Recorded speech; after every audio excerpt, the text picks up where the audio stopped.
What do you say? Let's see. I downloaded the loudness meter that dude was talking about.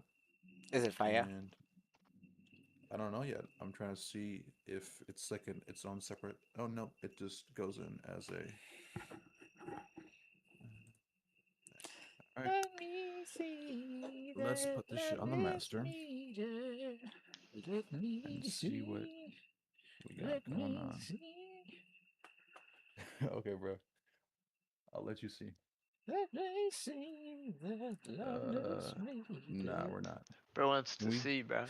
Let Can we see me this shit? see the loudness meter. Yeah. We're Yeah. seeing it. Bro wants to see that loudness meter, bro. Yeah, exactly. Bro, I think we've seen it. Okay, so what the fuck? He said that there was like other things here.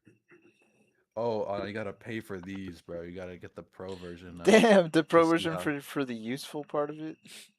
Yeah, bro. Who Damn. would have thought, bro? Okay, well, Let's see. How much money is it, bro? Let's open no, this shit all up. you have to do is click the ITU because that's the same shit. It's tricking you. Wait, what? The Oh, this one ITU, right here yes, is the same. tricking me. Yeah, because it's the same Yo. thing.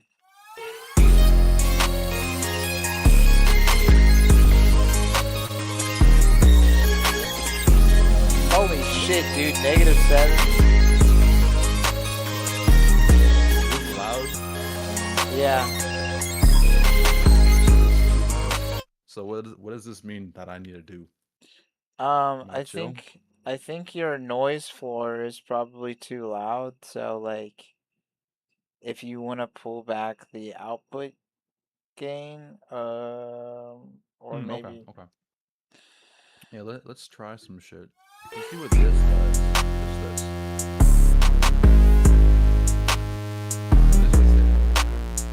because you're trying to hit -12, and then Okay. And then let's I turn forget what the these guys LU up. you need to have it be, but for the oh yeah, you want that true peak. You want that to be -1. The true peak. You want that to be -1. This one? Yeah. Okay. So is there So. anything in here to do anything, or is this just like Nah, I think telling it's me just this a shit? meter. I think it's just telling you so you can make Oh, decisions with like your okay. limiter. So if you put a limiter after it or before it, I think, and then you make it so the limiter output is -1, I think the ceiling will always be -1. Okay. I believe. Could be wrong now. Let's see this.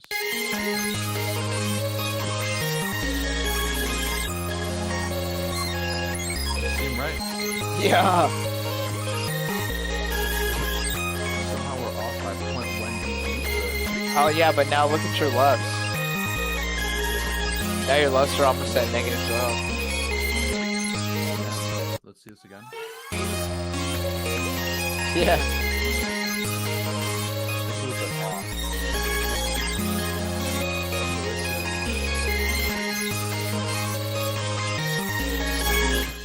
What'd you say? So this is with it off, it's like nearly 11. And then this is okay, so let's see this again.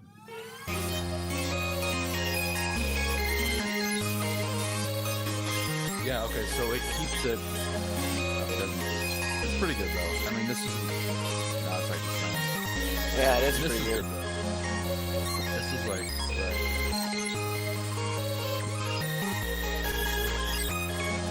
Should I just like lower? But I believe though if you go back to it, you see where it says momentary max and short-term Yeah. max for the LKFS. So I Mhm. think those are important because like those whatever the highest number is what the streaming service is going to view as your love. Right. Okay. So, So it'll be saying I'm -8.5. yeah. So you want to I think have that number be -12. Okay. So then is this just like I keep doing a limiter? Just like cut more off the ceiling? Or No, so you keep the ceiling. You have a brick wall as your last chain, and then you have before your limiter, you have something to like bring up the perceived loudness or gain, like something okay. like some kind like a multi-band compressor or some like a Maximus. You know what I Mm. mean? Yeah. Okay. But the soft clipper is what you use to pull down some of the peaks. So Mhm. like what I was seeing before, like you can get yourself a ton of headroom for the next Mhm. compressor with the soft clipper because there's going to be certain peaks of your waveform that are just unnecessary. Right. Whereas Okay. Yeah. Yeah. Yeah. you know what I'm saying? So you can pull it. You can Yeah. use So like the this, like clipper to pull down some yeah, headroom like threshold. so like Yeah. I had it set. I had it set like this normally. So this is helping me, right? Like the further down I pull this, technically, the more it helps me, right? Yeah, the Obviously, more at a certain headroom, point, it's not. But like, the more headroom you get. Yeah. So yeah. that's more. Okay. That's the more you can push it up. Afterwards, yeah. Yeah. You shouldn't be. The way you want it is you want it to not notice a difference at all. Like, Right. Okay. you know Yeah. what I Yeah. mean? That's Let me the play everything spot now. you want to get to. Yeah, I want to say thank you guys for helping me. Yeah, no problem. What'd you say? I was saying thank you for helping me, bro. Yeah, dude. How's the beat going? Oh, I finished it. You finished it? Yeah. Can I hear it? It's gone. Deleted it. Why'd you delete it, bro? It was bad. Why don't you just save it? Like, you don't gotta delete it. I don't know. It just like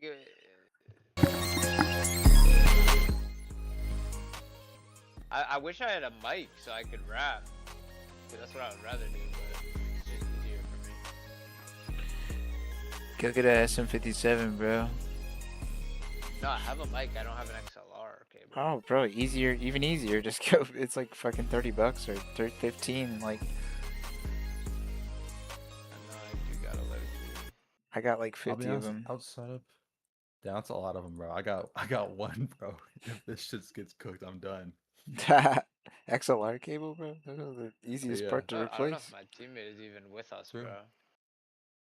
I'll be honest. I can't really hear a difference right now, which is a good thing. Yeah, Though yeah, yeah. the 808, outside the 808, like I can hear the like this. I can definitely hear, but Well, I guess this punches a lot more.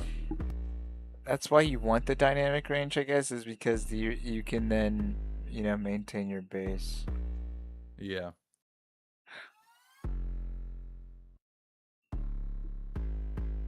So would I just pull this down or like? Yeah, I guess so, Cause like, yeah. so I Or you pull the can bass do down or you and can do then. like an EQ, Uh-huh. like a subtractive yeah, high pass. Like a lot of people when they're mastering, they do high pass shelves on the bass. So you could keep that at the same level and then just put a high pass shelf on your master. What would that do though? I'll just pull down the sub. Oh, okay. I see. Yeah. Okay. But not in like a, how like with the low pass filter, how when it's a curve, it's just like intense. With a shelf, it's like Yeah. way less intense. Like it's just Yeah. Yeah. which sounds much Rather more than like natural. some Yeah, rather than some but shit that's like this. exactly, Like you don't want that. Yeah. exactly. You want something that's like if Obviously you not. pull that up, yeah, that's like that.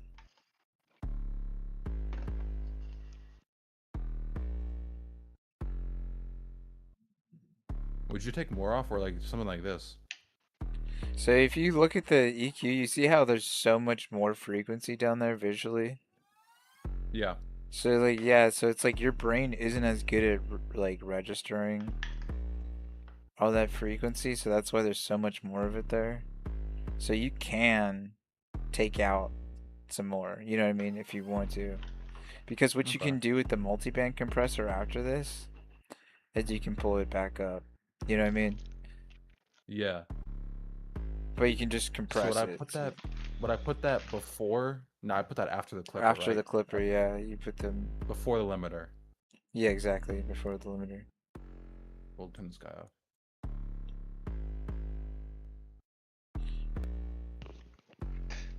There we go. I think that's solid.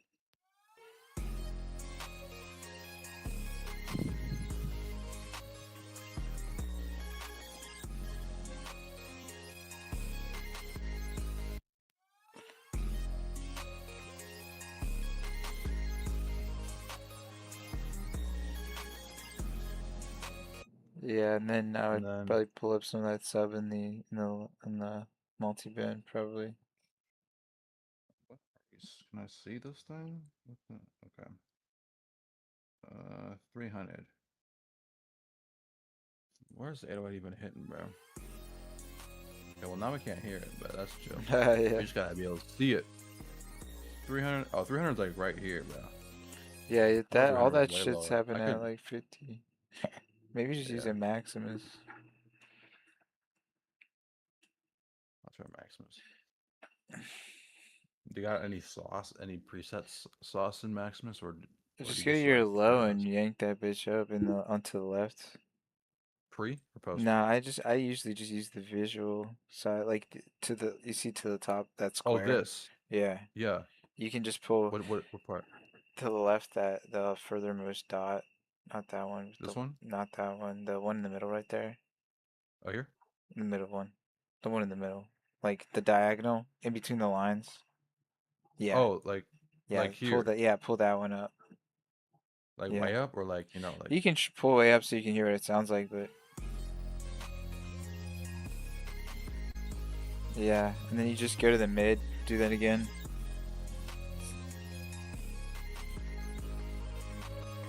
And the same thing with the high.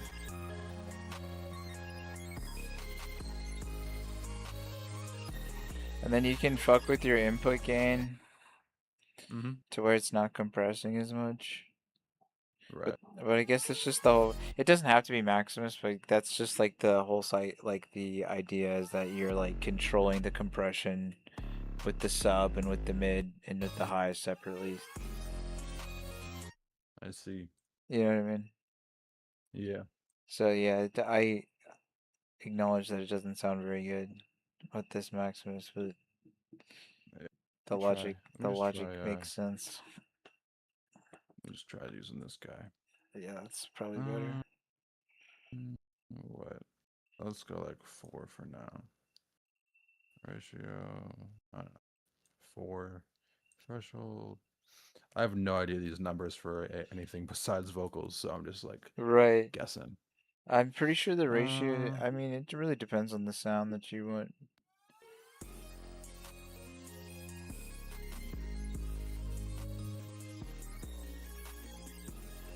But yeah, you can see how you have a lot of control now over. Yeah. And because you took out a lot of that sub, it's not going to be metering as hard going into this compressor versus before you had a ton of sub information that would have immediately made the compressor go crazy, you know? Yeah, see now we're like almost at the -1 and 12. Yeah. And this is a lot better. This is a lot better down here too. Yeah. There's no -8.5. Now we just gotta make it sound good, because it's still it sounds way worse than what you had before. Yeah. That's the hard part. Yeah. So really, it's just let's turn all this shit off though.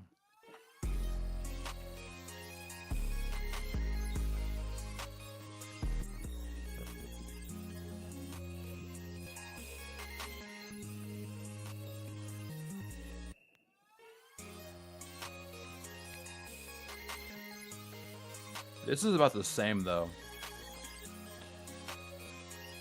Honestly, I have headphones in and it sounds a lot better when you turn it on. It sounds a lot better when I have it on. Yeah. Interesting, because I hear no difference right now between this and this. These two. It's so much warmer when you turn it on, like the sound.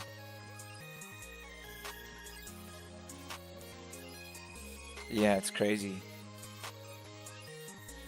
I can really notice it. Actually, yeah, I hear it a little bit. I hear it a little bit.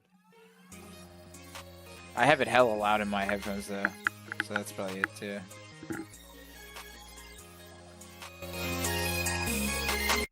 What would you think if I did shit with the 808 on its own thing and then just so these other sounds aren't getting hit with the same Yeah, compressor. I think that you can do that, yeah. That'd probably be cool. Be a lit just tactic. With the compressor, I just feel like, I mean, these lose a lot. Yeah, definitely. Cool, yeah, then I'll try that. Because I don't fuck with that. But I do fuck with this. This is helping. I think also too within your mix, like you could probably pull out a lot of low end from some of your other elements, like your Oh yeah, for sure, synths. bro. Yeah, yeah. Especially And like this, yeah, like I'm there's a getting a lot down here that I don't even need, and this is like yeah, everything here. Like there's no yeah. like There's this. so I don't need much. any of Yeah, this. exactly. Like That would really clear up that a lot bare of that. minimum. Or like Yeah, this. I don't even think I need this sound, honestly. I like it. Sounds pretty cool. I think that's better.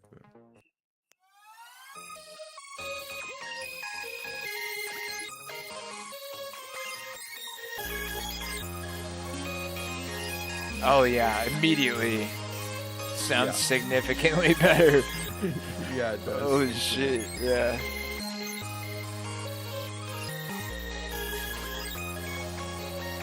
Granted, all these guys were going through this as well, but still. At EQ's fucked up. Yeah, oh my god, it sounds so much louder without that. Yeah. It's crazy.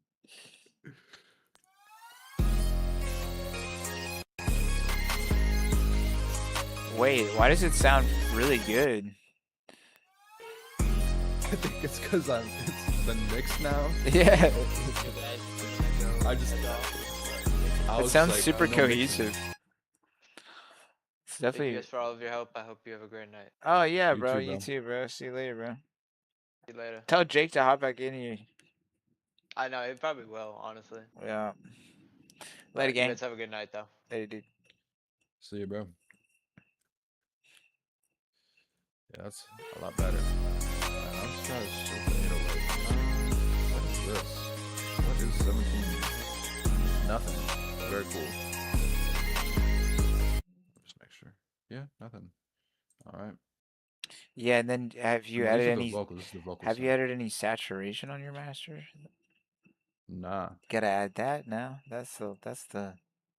And what do you use to do that personally? I personally use a Studer, but you could use probably another soft clipper again. Probably How like. would you do that with a soft clipper? Well, it's all about the tonality, right? So you're just all you're trying to do is you're just trying to add that that digital goodness essentially. So you'd probably Mhm. just crank it, I imagine. You'd probably do it before your limiter. Okay. Yeah. And this would just be this one, right? Yeah. All right.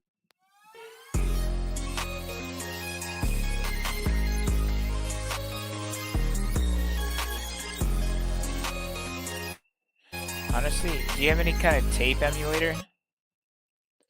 Ooh, I actually should. I think I just downloaded one. Yeah, put a tape emulator on there. Because I just did the Universal Audio shit that someone was in here was telling me about or told us about a couple days ago. Oh, is that the Studer one? Maybe. Let me see, because That might have been me. that probably was you, bro. Let me see. Let me see. It's Studer, yeah. What is it called? Studer? STUDER, yeah. It's a UAD plugin. Here we go. The A800. Oh, 8800. I'm downloading the demo. We're gonna hear the demo. Cause I gotta get I'm trying these out and I'm gonna see which ones I actually want to get. Yeah. I fuck with these two, bro. I fuck with this one. Oh yeah. For vocals, and then this one as well. I think these are. Oh hitting yeah, my 1176 is a goated compressor for sure, but you're not. You don't. I don't know if you have an aggressive enough like saturator tape emulator. Like, do you have Saturn? No. You should definitely look into getting some saturators because that's I think something that can really help take like Well, the pretty one much thing- anything to the next level. The one thing I have, I don't know if this is. I have something like this, but I don't know if this is what you're talking about. Yeah, that's a tube. Yeah, a tube emulator. But yeah, that's a yeah. Hell yeah. Okay, let's see how this one I'll sounds. definitely get the Saturn though. Yeah.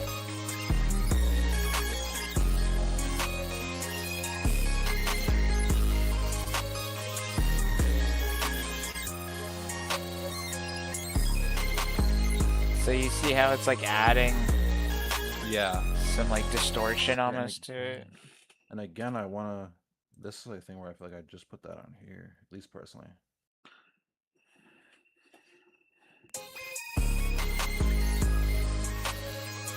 Nah, it can't be that well.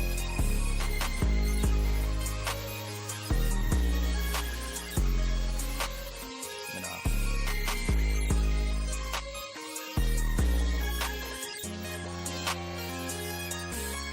Like that's good.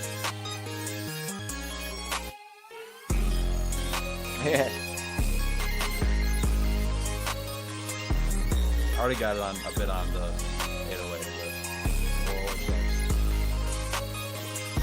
Oh, also, let me know if, because I send the 808 to a channel and do this to it. I don't know if this is like not the sauce or not. As far as like, 'Cause, like, your EQ, it makes sense because you're pushing up those high. But generally, Yeah. from what I just learned with like mastering, is you want to keep the sub out of the stereo as much as possible. You want to kind of keep Alright, it cool. as mono as possible. Then let's do like 120 mono. Yeah. Oh yeah. Like Holy that. shit, that hits way harder. Yeah. Yeah, We that's can do, like, punchy as more. fuck. There we go.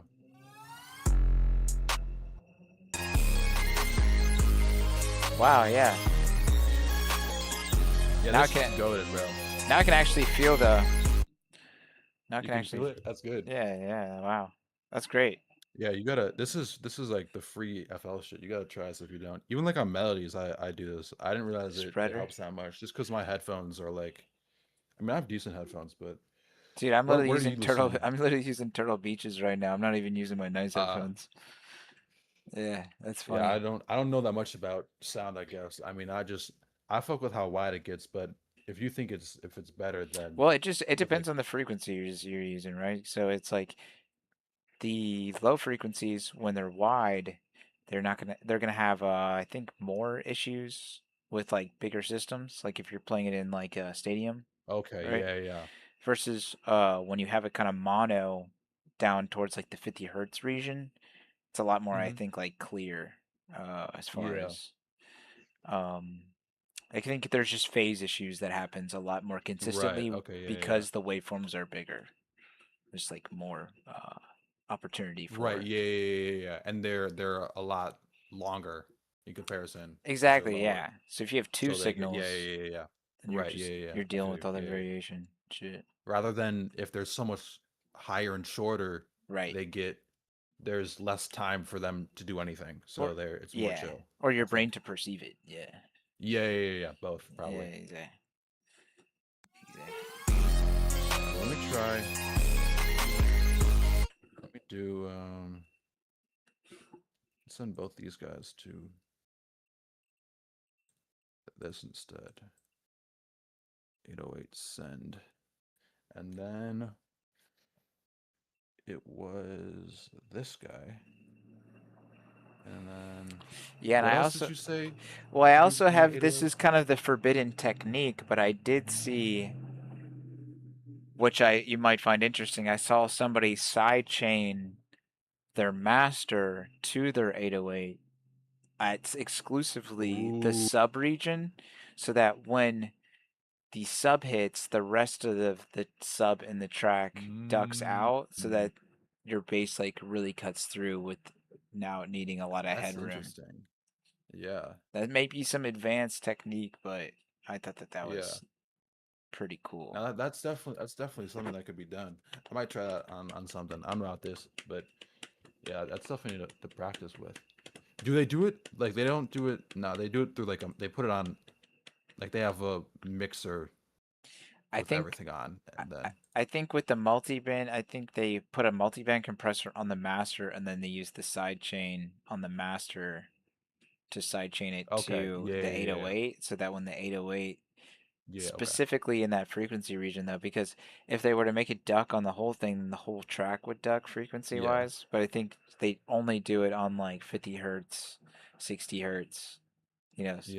down there. Mm-hmm. So you wouldn't even notice that it's ducking but it is. Mm. Yeah. And then what were you talking about for the um? You had me put the multiband compressor on the master for the 808 to boost the lows, but was there something you had me do to the 808 before I did that? Nah, I mean like the 808, like generally what I do with 808 is I put OTT, which is XFER. It's a free plugin. Yeah. I don't know. I have no idea why I don't have OTT, bro. I should Yeah, just get OTT right now. definitely get OTT because OTT is that's my multiband of choice, and you can get insane sub information out of it. Like unlike any other plugin I've ever used, like you just it like unlocks a whole floor of sub that you didn't even know was there. Yeah, I'm getting that shit right now, bro. My friends use it, and it's just like I don't know, man. It's goaded, dude. I just need someone to tell me to use it Yeah, I'll show you how to or use it, something. or how to show you how I use it at least. Destination folder. Where do I send this though? Your plugins thing in FL, right? You have it routed to a folder. Yeah. Yeah, I just wish I knew where that folder is located. Probably this Whoa. PC. Program files. Is it 86? Dude, I don't know the right place to send it. VSTs. No? Let's see.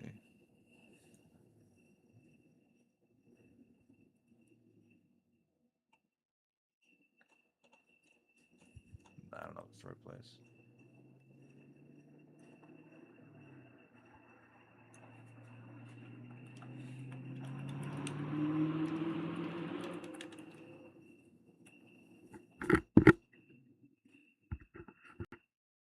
I gotta figure out where these plugins are located in FL. Add more plugins, manage plugins, and then where do we put them?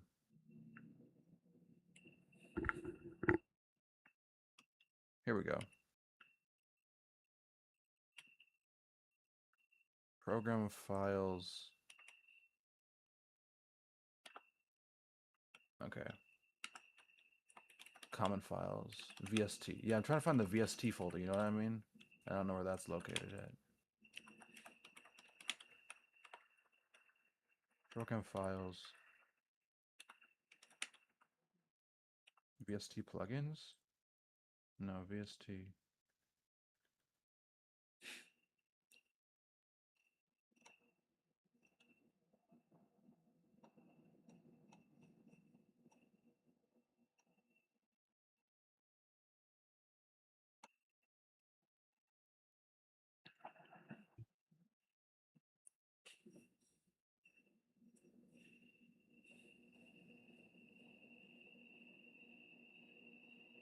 I just put it on the desktop. We'll figure it out. We ball.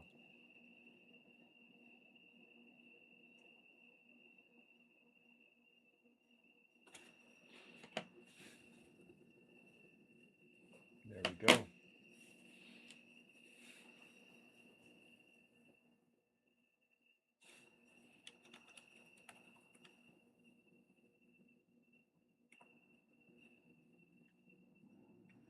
I done did it.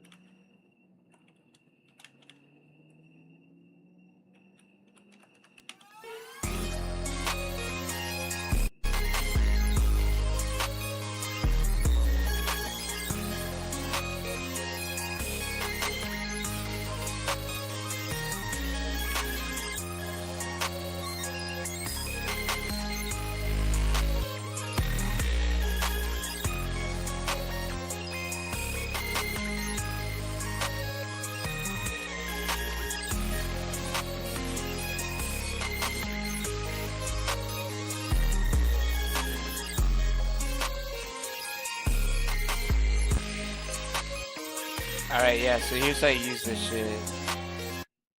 So this isn't the one that I have, but it'll still work. It's essentially the same thing, but if you crank that so basically like you go down to the bottom.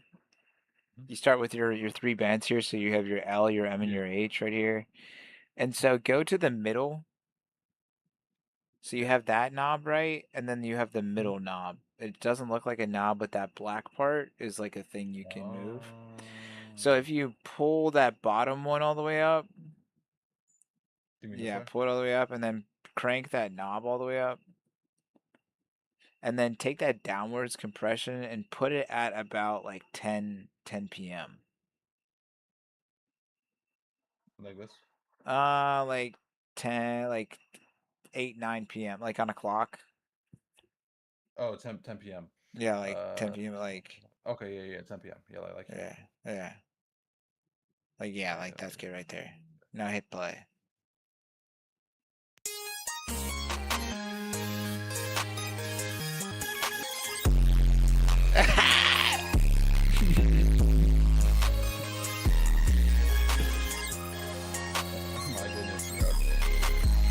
All right, so here's what you do. So put it back up to where it was before. It's gonna sound like insane for a sec, but trust me. Yeah. And then hit play, and then pull the input gain down. Yeah, the input gain.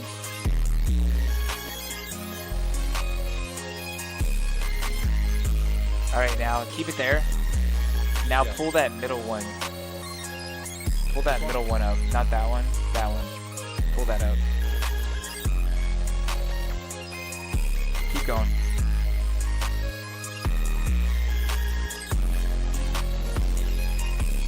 All right, now go to the high. Do the same thing with the high. Pull that. All right, now go to your upwards. Go to your upwards and put your upwards at like 3 p.m. Actually, no, sorry. Put it at like 7 p.m. So, I'm Other way. Clock. Other way. Oh, like right here. Put it like right there. Yeah, put like 20%. Yeah. 15%. Just put it at 15%. Yeah, you'll see what I mean. So basically.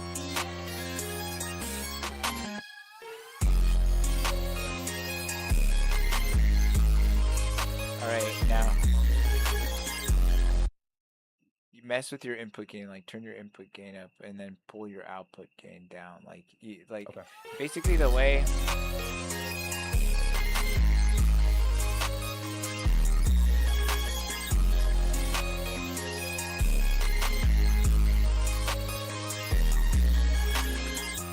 yeah, so basically the way that this plugin works is it's called OCT because it's called over the top compression. So it's designed to be just like a super compressor like Maximus, or just you can just blast it to high heavens. But basically that downwards compression knob, think of it like when you pull that down less, you get more sub, like you get more like resonant sub frequencies, and then that upwards compression, the more you pull that back, the less white noise you have, like the less brightness. Right. Yeah. So like the higher this knob is on either side, it's like this. It's like that one is like how much it allows, basically. Like if it's 100%, it's allowing that much to go through, but the further you pull it down, the more it pulls it back, right? Yeah, exactly. Like a good way to think about it, like because upwards and downwards, it's kind of like deceptive because those terms I don't think are being used properly in this context. But a good way to think about it, in my opinion, with this plugin is that left is brightness and right side is sub, sub. It's like just like higher, just like pitch based rather than like. Yeah, I think of it in like a resonator. Like when you have it all the way up at 100% on the left side, you're getting all that like bright noise, and then the downward, it's like you put that at 62%. It'll like resonate at that sub frequency because if you notice, if you pull that downward all the way down, it'll like resonate at like a sub frequency that you really can't even hear, so it doesn't even like hear that.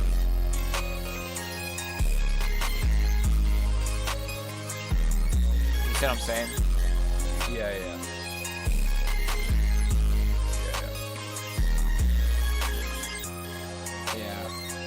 So you find like that that resonant punchy frequency with the downward, and then you use those multibands up there to kind of sculpt the sound however you want it. And then the input gain is how hot it's going in. So that's like what I usually try to do is mess around with all those. I try to not touch my output gain too much and keep it to just using my fader within my project. Okay, yeah. But if you have to just crank your output gain, you can. But that's just more gain within the project. It's essentially doing the same thing as your fader, but your input gain, unless you have like a plugin after it, you know what I mean? Then it's just the output gain going into that plugin.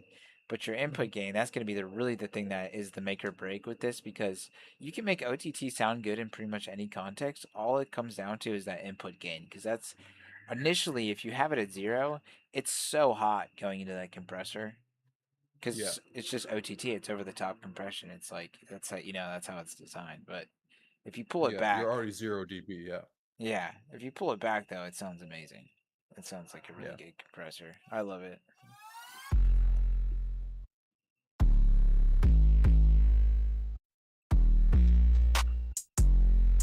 Yeah.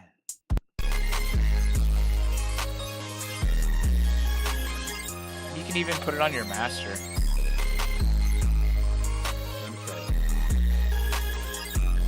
Like right now, or like close. Yeah, if you wanted to, I mean, you can do both. Yeah, because the whole thing is like, let's say for example, like with that OTT, there's a mix knob, so you don't even have to. You see that depth thing? That's your mix knob, so you can pull that back. I usually don't even have it on 100%. Like if you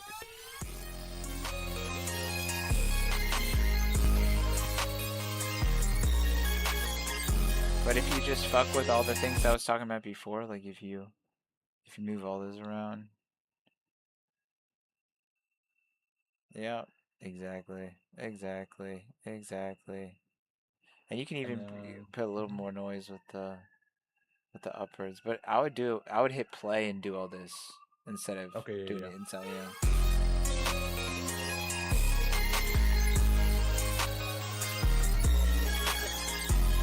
Yeah, you want to make it hotter going into your input gain.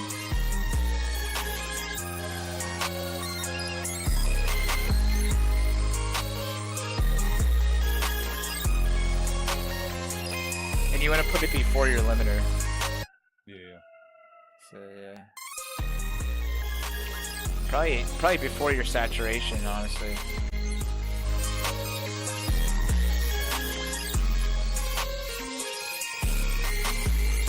Holy shit. Sounds good. Look at the meter. Yeah. It's loud, dude. Yeah, it's loud. So then we just gotta. I should pull this down, right? Nah, you just go to your OTT and you pull back the output gain. Okay. Yeah.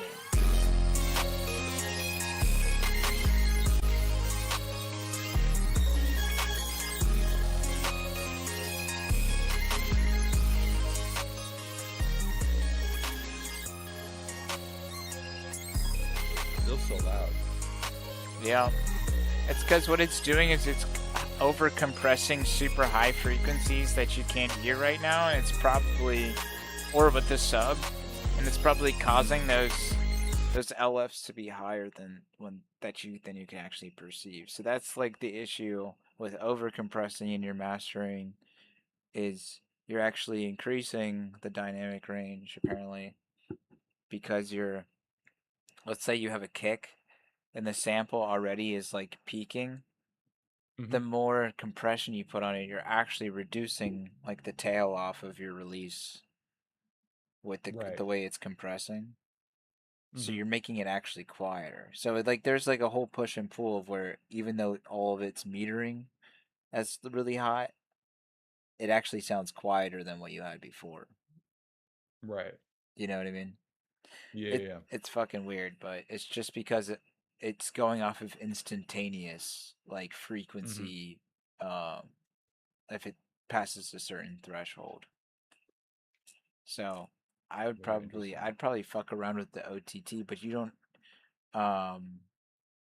I would. It's easier. It's a lot easier when you hit play and you kind of just Yeah. fuck around with it. And honestly, my advice to you, I'd get braver with it. I'd start just like cranking stuff because that's the only way you're gonna be able to really hear like what shit's doing. Yeah. Because that's just the kind of plugin it is. You're just gonna gotta be a little aggressive with it, you know.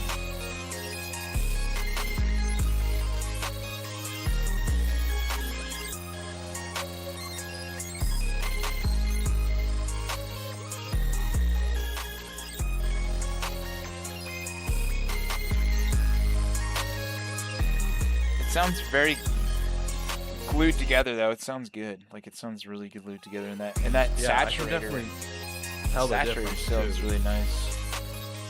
Just because normally it was like so separated beforehand, which I kind of personally like, but I can definitely tell the difference. Yeah, no, I see what you mean. It's definitely losing some of its stereo information for sure. Especially with shit like down here, where it's like, I mean, this is a lot for a person to try to.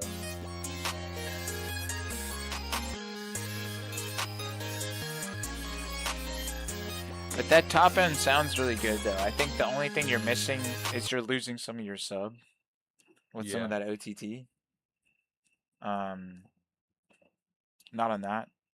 On your on your master. I think you're losing some of your sub information. Because it's not like I was just saying crank it like that so you hear what it sounds like, but you can at this stage in it, what I would do is keep your output gain at 0 dB and then just pull back your input gain to whatever makes sense. Because I think that's probably affecting it to some degree as well.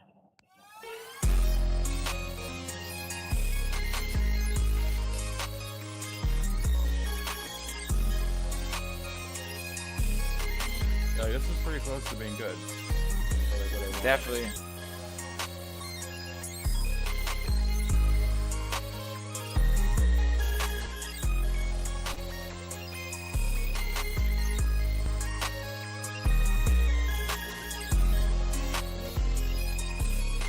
Sounds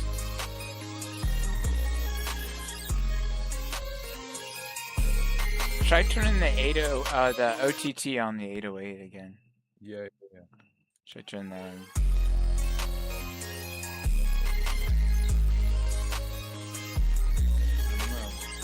Probably just pull the depth back on it, maybe. Okay. Yeah.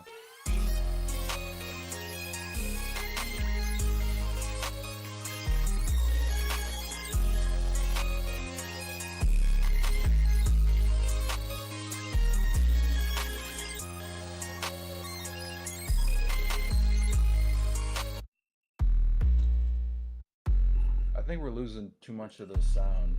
Yeah, we're losing some sub information for sure. But it might be because of the saturator you put on the 808 too beforehand. Yeah, I can feel a lot more sub now after that. Yeah, for sure. I'll turn that off. I only had that on to try to mimic some shit Right. like this anyways, so yeah, that's a way already a lot better. And honestly, what you can do too, if you want, is you can pull down the input gain and you can crank. You can pull down the output gain and you can crank the input gain and it'll add saturation. Oh right, yeah. You know what I mean? Yeah.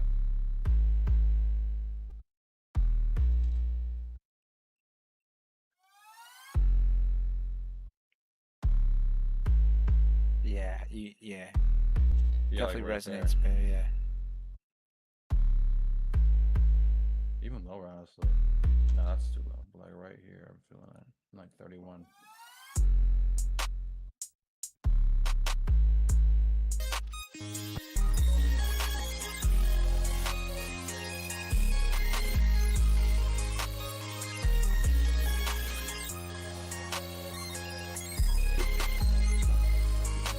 That's hitting.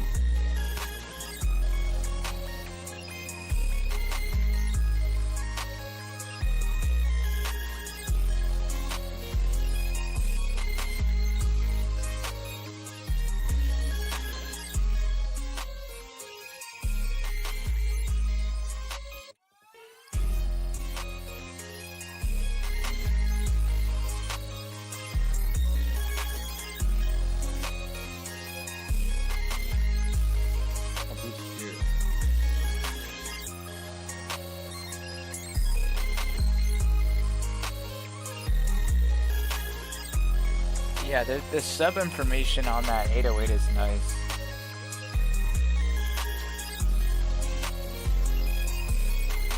Yeah, I think it's a lot better than what I had before. Honestly, that input gain on your OTT for your master might be a little too hot, though, in my opinion. I might need to pull that down like 1 or 2 decibels. Maybe not that many decibels. Yeah. Oh, we'll hear. Yeah. Like that. Yeah, and then you can Yeah,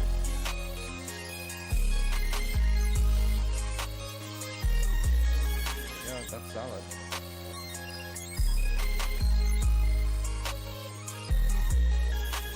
and then you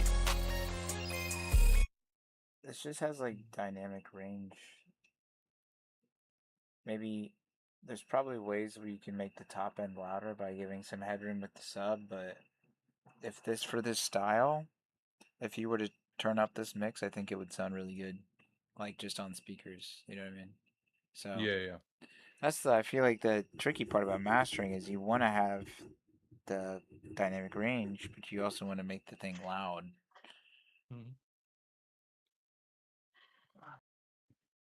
Let's hear these vocals, bro. They're gonna be cooked. Yeah. Not bad. Ex-army Americana shit ain't just a hobby. Blew a couple bins, just like that. I get to call a Robbie. No one get me at all. Yeah. Nobody love me. No, what is way too high? Oh, dude. Yeah. Whip. Do me a favor. Mute your delay and your reverb, and just like copy them and put them on a bus. Put them on a send. Why? Because your main track should just be your mono vocal, and then you should have a stereo send. So like all your stuff with like your reverb and your delay, you can sidechain it to your vocals so that when your vocals are hitting, the delay and the vocals, the reverb are ducking, so they're not getting in the way of the clarity of the vocal. And then when the vocal comes Okay, away, yeah. then the things hop back in, and I can then move this guy back on here. Let me just delete these for now. I'll just. and you want a auto-tune vocal EQ. What's that? I just have that as my auto tune. I just randomly chose it because it has some interesting shit on there. Oh, okay. Oh wait, you're talking about the not this vocal shit. You're talking EQ at the about this bottom. thing. Yeah. This is for Yeah. For your S's. Yeah. Ex-army Americana shit ain't just a hobby. Blew a couple bins, just like that. I get to call a Robbie. No one. I think it helps a lot. Also, just good. It pulls a lot of the just high and down, even on like not S's. It just really helps because it's a dynamic EQ, not just a. Dude, if I were you, bro, I would take that flanges and I would put that on a bus as well. Like with vocals, you want to have that really good strong mono signal, so you can kind of bring in your stereo elements like as like more of like an addition to it than taking away from that. You know what I mean? Because when you put that flanges on it, it immediately turns your your waveform into like a crazy stereo signal. Oh damn, the auto-tune is gone now. Oh yeah, you're just copying the track. Okay, that makes sense. Just because this is where I got my reverb and delay on, so there we go. And then I can undo this because we don't need that. We already have that on the main one. And then this goes here, and then you side chain that to the vocals. You put a side chain. So you put like this or the other way around. The other way around. So you put that goes into that. Sorry, other way around for this for the signal flow, but you put the side chain on 18. So you make sure 17's going into 18. Oh yeah, I go. You know what I'm saying? Like that, but then. Yeah, because you want the vocals to be going into the chain, but not the chain going into the vocals. Yeah. You know. So route to this track or side chain to this track, like this. Yeah, you route to it, and then you put the side chain on 18. So it's two different And then functions. And then you put the limiter on 18, and then you put how can this? Why does this not go back to this one though? because I'm the like trying to signal like. flow of it goes like this. So you have two signals now when you're doing that. So you have your main Yeah. signal, which is your vocal, which is that string is going to the master. Mhm. And then you have your 18, which 17 is going to 18 because you want your vocal to be going into your reverbs Yeah. and then going to the master. So it's two different signals. So Yeah. 17 is So going like. directly to the master and to 18, and then Yep. 18 Like is going this. to the master. Does And that I'm make good. Like sense? this is how it's supposed. Yeah. Yeah. Yeah. Oh And no. then I and like. then you I'm put just on making sure I'm slot doing it right. 4 of 18, put the limiter, and then set the side chain to 17. Yeah. Like that. Yeah. And then make sure it's you gotta make sure it's peaking though in the limiter. Go to your limiter. What do you Yeah, mean? and pull the threshold down so it can peak. Oh yeah. Yeah. Something like this. Whatever, but make sure that it ducks when you should be able to hear it. Yeah. Whoa. Nah. You're pulling down the fader and you should be pushing the threshold down on the limiter. So like way down here. Yeah, it's supposed to duck. Yeah. Yeah. Whoa. Yeah, see what I'm saying?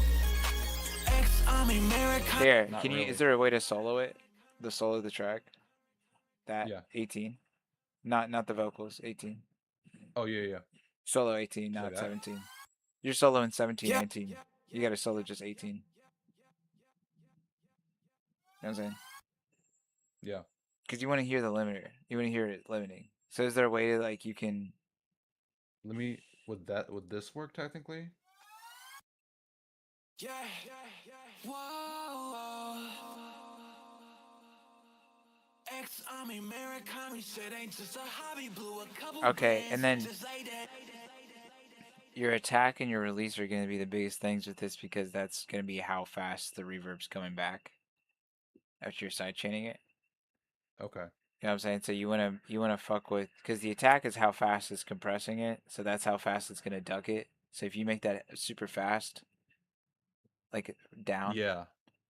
so you Yeah. pull it down, yeah, and then you make your Mhm. release, you make that musical to the song. So you can Yeah. technically type in an exact measurement from like a delay counter or some calculator or something, but you can just also use your ear or whatever. But this Okay. release is important to like because But that's this- how gradual it's gonna come back, and then your ratio is. has So the to do whole with that point too. is, this is like, when I'm speaking, this isn't this. That's The effects aren't happening as much. exactly they're ducking in volume. Yeah, exactly. Right? Okay. And then when it's not there, then they come back. Yeah, I hear that. Ex-Army American said ain't just a hobby. Yeah, I don't really like how that sounds though, man. Yeah, I think it's I mean, it ultimately for this song, that's your choice. But as far as just like something that's I guess like mathematically better. Yeah, I get what you mean. Just because. Just Yeah, you because have no reason to have all that extra sound when the main vocal's already playing. exactly, I yeah. definitely get. Yeah. Or if you were like playing it on a shitty speaker, like Yeah. you'd be able to hear the vocals clearly instead of like Yeah. all the Yeah. muddiness of it. Mhm. But then also with your reverbs and stuff, what you probably want to do is probably want to do a pretty significant high pass filter at the end of the chain. Mhm. Like on that whole thing. Yeah. Just because you don't want. Yeah, you don't really want all that sub. I feel like. Yeah. You're not with a delay and reverb. Yeah. But if I were you too, I mean, you don't use a lot of saturation. I would put some significant saturation on your lead to make it sound just Okay. like brighter and more interesting. Yeah. Because Okay. you'd be surprised how much saturation you can get away with on your lead, your vocal.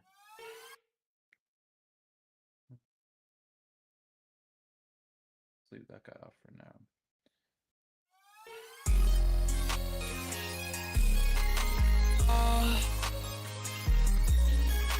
Ex-Army American said ain't just a hobby, blew a couple bands Just like that, I get to call her Robbie. No one get me. I don't really. What the fuck did that change? I don't know, man. Let's see. Yeah. Whoa. Ex-army, American, shit ain't just a hobby. Blew a couple bands, just like that. I get it. It's because I Yeah. recorded with that on, and I'm used. Okay, yeah. Yeah, For it's just future. like going. It's just like going from mono to stereo. I feel like your brain is just used to hearing Yeah, your I voice. definitely am. Yeah, I would if I were you. I would just pull back 17 on the fader Mhm. and then let 18 ride. It sounds like you want to hear more effects. So that's all you gotta Yeah. do is just pull that down. And it's, oh yeah.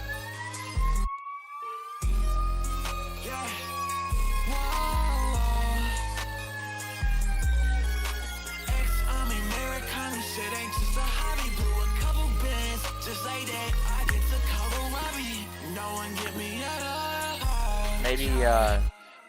Maybe the threshold on the limiter. Pull that up so it's not ducking so hard. Or even better, pull the ratio down. If the You ratio mean is, like this? yes, it's less. Because the higher the ratio, the more it's compressing it. Yeah. So you can have it be at a... Yeah. Whoa. Ex-army, American, shit ain't just a hobby. Why do I still not hear it much? Yeah. Whoa. Yeah. Whoa. Maybe it's because... Ex-army, American, shit. Maybe Should it's I just because... turn this up? Is this Maybe it's because the signal flow of... Oh yeah, no, you want to have the wet be all the way up on a bus track. Okay, yeah, that. Okay, yeah. 'Cause basically, the way you think about it is like bus track is just pure effect. Like it'll just be the pure effect, so that you can mix it in ever much you want. Okay. So you can maintain the strength of the lead vocal.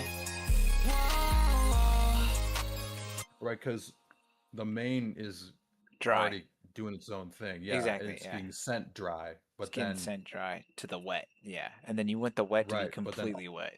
You don't want it to. yeah. Okay, yeah. So So I you should want to have that this up too then. flanges be all the way up, and then you want to Okay. have like the Should delay probably have. be wet all the way up, and then the reverb wet. There we go. Ex-army, American, shit ain't just a hobby. Blew a couple bands, just like that. I get to call her Robbie. No one get me at all. Yeah. Nobody love. I think something's to it. I think I'm used to that. Yeah.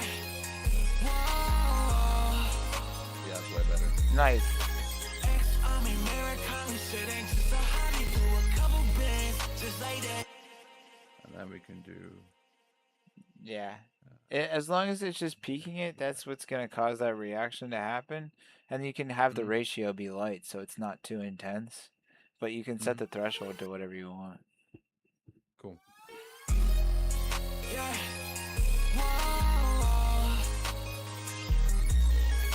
Ex-army, American, shit ain't just a hobby. Blew a couple bands, just like that. I get to call her Robbie. No one get me at all. Yeah.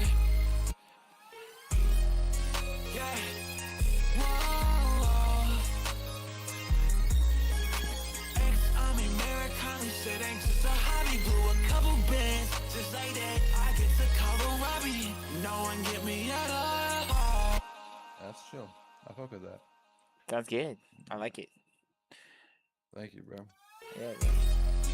Yeah.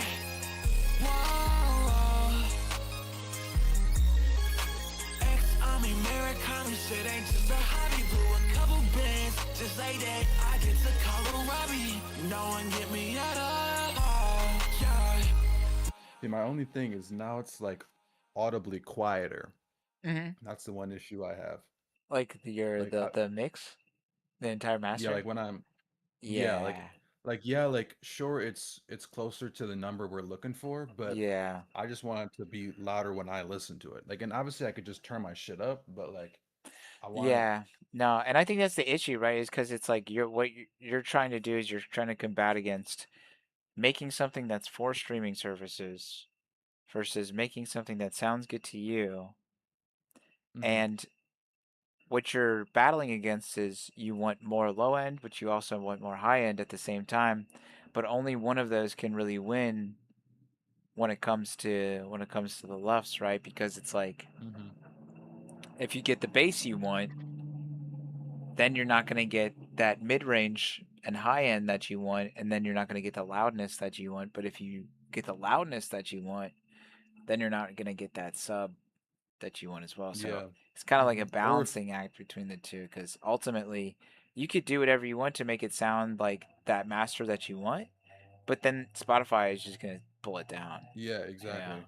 So, Which I guess would that really be a problem in the end though? Because like yeah, I guess not. I I mean, guess it depends on what. uh, yeah, because like if you sit there and finish the song, you're like, yeah, if you just listen on an MP3 or a wave or whatever, and you're like, yeah, this is exactly how I want it to sound. If they're just making it quieter, I feel like that's not really that big of an issue, at least personally. I don't know. Like, I don't if they're think it's doing that other it's. shit to it. Yeah, I think it's that they're doing other. I don't think it's that they're just making it quieter. I think that they're like reducing its quality, like the file format. So it's like Okay, yeah. instead of allowing them to do that for you, you can just like do it yourself Mm-hmm. in the way that went. That's like with dithering and stuff. Yeah. So I think it has to do with that, where it's like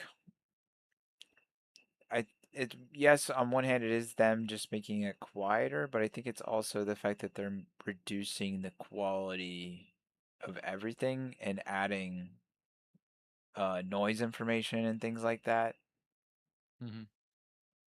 And I think that that fucks with a bunch of shit. I don't know. Yeah. I think ultimately you want to try to get it to where it's not getting fucked with as much as possible. Yeah. Damn. But you make a great point though that it to your ears right now it doesn't sound as good as before because it's like it's quieter. So it's like Yeah. it's hard. Your I mean, brain. like, I don't want to say like not good because I think you've done a good ass job helping me make shit sound better, but I just mean from a straight volume perspective. I agree with you. I completely agree with you. And that's the same. It's the exact problem I'm running into constantly on a daily basis trying to figure out this mastering shit because it's like I understand that people can just turn their speakers up, but then I also understand too that like these streaming platforms are gonna fuck with my mix if I don't do it a specific way. But then I also understand too that it's like I'm not just making art for streaming services. I'm making art because I like to make music. So Mm-hmm. yeah, there's not you can't win. I don't think there's a winning. I think there's just a getting really close to Mm-hmm. to a compromise Where my almost. where my pop filter just fell off and I can't get it back on. What the fuck? Damn.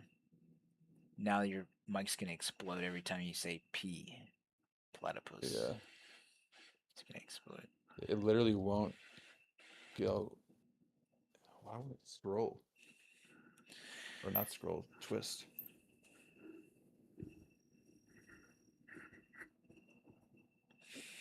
But yeah, I There feel we like go. it's so weird because today I spent so many hours researching this, and it's like I'm walking away feeling slightly more confused than I went in. Yeah. Even though you know more. Exactly. So I feel like I'm like, okay, I have like these guidelines, these rules I can follow, but then at the same time too, it just happened to us where it's like we're not even that satisfied with the byproduct of Mm-hmm. following the rules versus like me just saying fuck it and just slamming shit. Then I can get the ideal sound that I want. Yeah. And that's what I think is so funny about like FL. It's that is this DAW especially encourages you to just slam the fuck out of shit. like to clip to fucking, Mhm. it's kind of a sloppy workflow, but I like it a lot. I mean, yeah, me too. Just from like a physical, visual perspective, like I don't know. I feel like it's definitely the most intuitive thing I've seen. Granted, I haven't really dived into the other DAWs that much, but I still just I don't know. Have you tried Visually, Ableton? I've tried dude, what's the one? What's the old one? I've seen Ableton. Ableton's pretty similar to this. Yeah, I I'd like give that a try Ableton. for sure. That's my favorite one Um is Ableton for sure. dude, who does Avid own? I'm blanking on it. Pro Tools. I've tried Pro Tools Nice. and I wasn't too happy with it. Yeah, that one's kind of fucking boring. So's Logic. Well, dude, Yeah, let I'm gonna me go get some fucking Chipotle. I'm hungry as fuck. do it. Me too, bro. I'm gonna put a pizza in the oven, bro. Let's go, bro. No, it was good chilling with you, bro. Yeah, you too, bro. And thank you for the help, man. Thank you. Yeah, bro. Thank you for sharing your wisdom. Thanks, man. Feel free to share any wisdom yourself with me. I appreciate it. Yeah, bro. I think the only shit I got is like MIDI advice because that's the only thing I think I'm good at. But shit, Oh bro. shit. Are you playing any instruments? Nah, I mean, I just think of it, like looking at this shit, I can make some crazy shit, but I don't know. Oh yeah, dude. I can tell I you're a click good the producer. You're yeah. you're you're cooking up fire last fucking beat battle Thank you, bro. Thank you. for Team Dragon, I right? click the shits. Yep, Team Dragon, bro. I And click the shit in well. That's all I do. y'all win. Y'all won, right? Yeah, I think it was really close because like I think all three rounds are pretty close. The second one was we lost, and I think it was like a up in the air decision Facts. from the dude who not voted. I guess the voter. You know what I mean? Yeah, the The judge, decider, the judge. the decider. Yeah. I think it was pretty I think it was pretty close on all three though. We got to do like teams or not teams, pairs. Pairs should be the next one. I think we Facts. already Yeah, the collectively duos. agreed on Yeah, that, but yeah, I that'll be fun. agree. That will be fun. That will be fun. Who would you want to pair up with?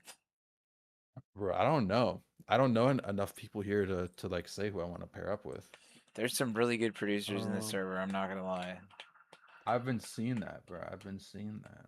And honestly, I've been scouting on TikTok. I've just been trying to find like more really good producers and just inviting them to this shit. So Hmm. I'm trying to get Yeah, I like mean that's yeah, getting like a group, a server on here. That's I mean it's not like invite only, but like kind of is. Like you're picking and choosing people who are actually good, and I feel like that's a good way to build something that I mean, any person who comes in here is someone who knows some shit, and that's like cool to have for anybody who doesn't know anything. no, literally. And honestly, what I would like to do is just make like a producer collective where we like let's say we find like a super fire artist, we could all collectively work on like a project for them or something like that. Yeah, that'd be cool. Dude, it would be think about if like you had 10 goated producers working on one artist Yeah, project. Like that music would be so good. it Um would. yeah, and I really was inspired by like when internet money was a fucking big thing, bro. Like that to Oh me, yeah, yeah, for sure. Yeah, that's so fucking cool. you know what I mean? Like having a Yeah, fucking producer collective like that is so sick. So yeah, I'm honestly on the hunt to like just find the best producers and hopefully bring us all yeah. together. And that's what Wizard Gang's all about, dude. Hell yeah, bro. That's what I'm trying to make. So appreciate you Bro, we participating gotta and get some. Yeah, yeah, for sure. I'm definitely trying to, I don't know, learn some shit, share some wisdom, whatever I got. I mean, I do vocals decently. I think I yeah, do dude. Yeah, your vocals are fire. a good deal of everything, pretty solidly. I don't want to say I'm the best at anything, but I'm You're getting there, you're definitely getting a there like everyone wizard. else. You're definitely a I'm wizard a for wizard, sure. bro. Or am I a dragon, bro? Maybe I'm a You're a dragon. You wizard never know. dragon, dude. Or Hybrid. am I the dragon's wizard? You're the hybrid, dude. You're a hybrid, bro. Yeah. Hell yeah, No, bro. All right. good chilling with you, bro. Have a good night, man. Yep. You too, bro. See you, dude. Okay, mates. I had a beautiful time tonight. I hope you did too. I'm gonna go get some Chipotle or something like that. So, to just kind of review. This is my final wizard mastering chain. Here we go. Got a multimeter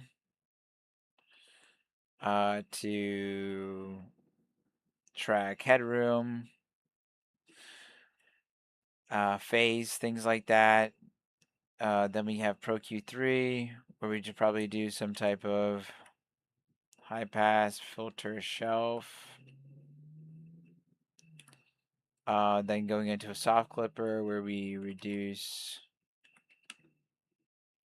peaks.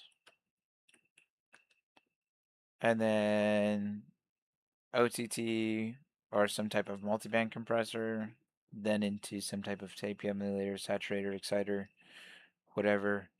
Then into a Pro L or true limiter where you can then set the true peak to -2 and then making sure that your LUFs are hitting -16. And then making sure that you're dithering properly using HBIT plus or POWR3 for your dithering.